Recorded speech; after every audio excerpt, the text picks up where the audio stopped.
Okay, good Sunday morning. I'm going to do a little rental tips and tricks here. So I'm going to get this off my mug. It's Sunday morning. So, I'm about 20 minutes outside of La Fortuna. Here's a couple different options. This place right here, currently my house. $600 a month plus utilities. Fiber optic Wi-Fi, blah, blah, blah. So, I'm at about $750 a month, all in with that cat. No lease, no contract, no deposit. I got lucky on that one. It's a handshake deal. Anyways, this here, 2-bedroom, 1 or 2 bath pool house, $1,650 per month or $150 per night. I think that's high. I'm paying fair. As you can see, I'm in a gated community, 24/7 armed security, lightly populated, no gringos here. So I'm just going to take you and give you a little walkthrough. I'm not going to bother cleaning up just because I'm being lazy. That's not garbage. They're my idiot dogs. I am not going through the inside, but zero road noise, zero yipping chihuahuas, zero roosters,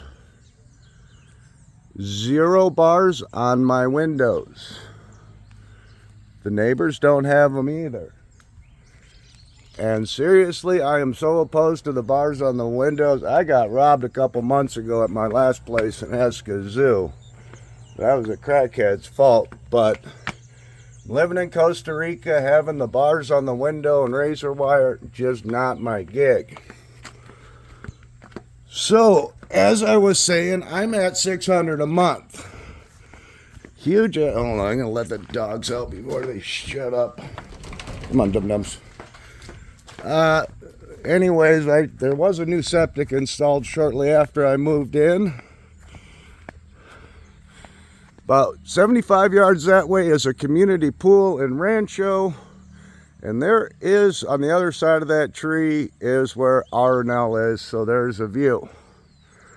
Huge yard. I put this screening up to keep my dum-dum basset hound in and the cane toads out. So, God, I hate doing these looking at the camera phone type of thing, so I'll show you around so you can look at Costa Rica instead of my ugly mug first thing in the morning. So, most of these places are like family cabins or weekend rentals, stuff like that, mainly for ticos. This place here was listed at, I think, around 50 bucks a night. Sorry, I reached out to the dude. It was on Facebook, and I was like, how much per month, and would we be willing to do around a 6-month or more rental on it, see how it goes. And he said $600 a month. I'm paying utilities because I'm here 24/7, but he understands the point of zero vacancy rate. He doesn't have to clean it every time it switches whatevers. So instead of $1,500 a month, possibly he's getting $600. And it's a hell of a lot less of a pain in the ass for him. He gave me permission to do what I want with the place as far as dressing it up. I'm not done. I've only been here 2 months. But finding listings is very difficult with realtors. They've got their business, they're chasing a dollar, but with the rental, the commission, the money's not really there, but basically they're walking by dimes and nickels on the sidewalk, chasing the dollars. Why not collect the dimes and nickels along the way? I mean, a dollar's a dollar in my book. So, as you're doing this, couple options. You see nightly rentals, weekend rentals or something, reach out to the owner of the property. See if they'd be willing to rent it out by the month for like a 6-month deal. See how it goes. I'm not planning on moving. I love this community here.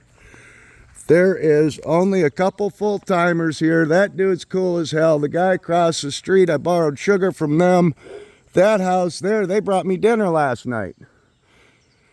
Once again, I've got a very nice pool, access to it, 24-hour security. I'm not caged in. I'm 20 minutes from La Fortuna Centro. Another option you can do, when you roll down Airbnb, instead of booking it and getting the nightly price for the weekend, go from the first of the month to the end of the month. It's going to knock that $100 a night room down to about $1,200 for the month, roughly. You book it for a month, you secure it, you talk to the property owner, see if they'll take it off market and do a handshake deal or whatever through it. Or if you're more comfortable doing it through Airbnb for your personal financial security, I recommend doing it. But when I called up here looking around and talked to realtors, I got a bunch of middle fingers. They wouldn't even take my number down.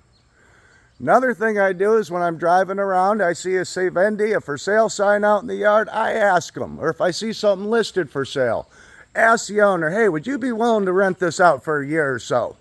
It's a Band-Aid on a bullet hole, but they'll have some income coming in, they'll save some money, you'll have some flexibility to check out the area and see if it's right for you or not. Because you can Google stuff and come in and end up with an asshole next door neighbor, like me. No, seriously. You could have a bunch of roosters next door. You could be next to a concrete plant. Whatever. Shit happens. I like the flexibility of moving around. But if you ask around with the owners, yesterday someone was looking. I reached out to an Airbnb I stayed at nearby. Lined up a 2-bedroom house for somebody for less than $400 a month, including utilities. On about a half an acre. It's a family place, but room for the dogs, nice, safe, clean, and secure. So once again, hit the Facebook Marketplace. If they're renting it for $50, $100 a month, depending on your budget, your needs, talk to the owner, see if they would do a handshake deal.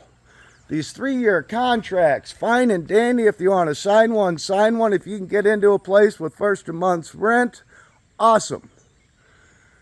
But just because the rentals are not listed somewhere or the realtors won't find them for you because there's not enough money in there for it, does not mean they're not possible. Store owners, the local pulperias. I'm from small town Minnesota, so I connect with people in rural communities like this. This method, it'll work in the big cities. Not near as easy it is in the small town. Using that old soup can grapevine communication deal. So once again, if you're looking for rentals, whether it's Airbnb, Marketplace, whatever, talk to the owners. See, just ask them. The worst they're going to do is say no. I'm currently in the 5th city in 2 years. I'm just finding my happy place. I have the luxury to do it, but I've got 2 dogs to deal with. I've got my personal criteria of not wanting or willing to put up with other people's noise and shrapnel. So, I am paying a pretty good market value. Once again, about $750, $800 all in, 1 bedroom. It's called fully furnished, but I had a nicer sofa and TV, so I brought that shit in. I just haven't cleaned up. But if you ask, you're going to find something. It's not that difficult. But sitting at home, hoping it's going to happen, isn't going to happen. Realtors in Costa Rica don't really like messing with the rentals. Not enough gravy in them for them. Once again, the rental commission, they're still nickels and dimes on the sidewalk. You just got to pick them up. Certain areas are more expensive, but I just wanted to give you a couple little tips and tricks that I use and have worked very well for me. So, and once you get in the door, even if you stay at an Airbnb for a weekend and you like it, keep the owner's digits for down the road. So, I'm going back inside. So you all have a good morning. But, yeah, I'll reach out and do another one on kind of the basic costs in different area. Well, Fortuna's expensive as hell and it's so touristy that people would rather Airbnb their place out for half of the year and make twice the money. We're in the rainy season. We got about 2-3 months to find good deals.